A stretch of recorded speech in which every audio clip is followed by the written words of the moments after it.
hecho un trabajo sobre Europa y os vamos a enseñar todo lo que hemos aprendido.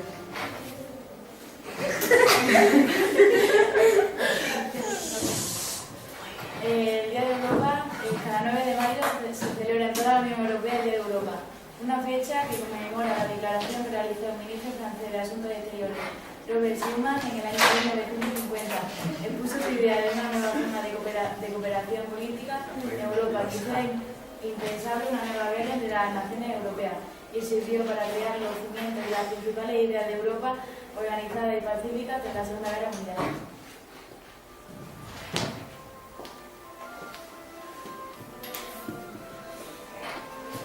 El lema de la Unión Europea, unidad en la diversidad. El lema de la Unión Europea se utilizó por primera vez en el año 2000. Se refiere a la manera en la que los europeos se han ido formando para trabajar a favor de la paz y la prosperidad, beneficiándose al mismo tiempo de la gran diversidad de culturas, tradiciones y lenguas de personas. Ahora vamos a hablar de la bandera europea. La bandera europea no es solo el símbolo de la Unión Europea, sino también de la unidad y la identidad europea de un sentido más amplio. La bandera europea está formada por 12 estrellas amarillas dispuestas en un círculo sobre un fondo azul. Las estrellas simbolizan los ideales de unidad, solidaridad y armonía entre los pueblos de Europa. El número de estrellas no tiene nada que ver con el número de países de la Unión Europea, aunque el círculo sea un símbolo de la unidad. La historia de la bandera europea se remonta al 1955. El Consejo de Europa, que defiende los derechos humanos y promueve la cultura europea, la adoptó en su diseño actual para la propia Europa. Con el paso de los años, el Consejo de Europa animó a las impacientes instituciones europeas a que hiciesen también suyas la bandera. El Parlamento Europeo adoptó la bandera en 1983. En 1985 fue adoptada por todos los líderes de la Unión Europea como emblema oficial de la Unión Europea. Por aquel entonces las comunidades europeas.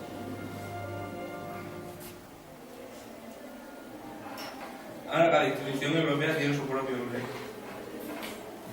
Ahora vamos a hablar del himno.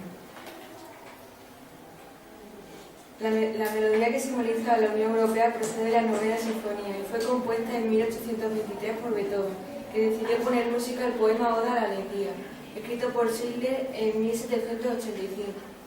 El himno no solo simboliza la Unión Europea, sino también a Europa en un sentido más amplio. El poema Oda a la Alegría de Schiller expresa la visión idealista de la fraternidad entre los seres humanos, una visión de Beethoven compartida. En 1972 el Consejo de Europa convirtió el lema Oda a la Alegría de Beethoven en su himno. En 1985 fue adoptado por los dirigentes de la Unión Europea como himno oficial de la Unión Europea. Sin letra, en el lenguaje universal de la música, este himno es la expresión de los ideales europeos de libertad, paz y solidaridad. El himno europeo no pretende sustituir a los himnos nacionales de los países de la Unión Europea, sino más bien celebrar los valores que todos ellos comparten. Formación de la Unión Europea. La Unión Europea nació con el anhelo de acabar con los frecuentes y cruentos conflictos entre vecinos que habían culminado en la Segunda Guerra Mundial. En los años 50, la Comunidad Europea del Carbón y el Acero es el primer paso de una unión económica y política de los países europeos para lograr una paz duradera. Sus 6 fundadores son Alemania, Francia, Italia, Luxemburgo y los Países Bajos. También en 1957 se firma el Tratado de Roma, porque constituyó la Comunidad Económica Europea. Aquí tenemos el listado de los 28 países de la Unión Europea y entre paréntesis tenemos la fecha de ingreso en la Unión Europea.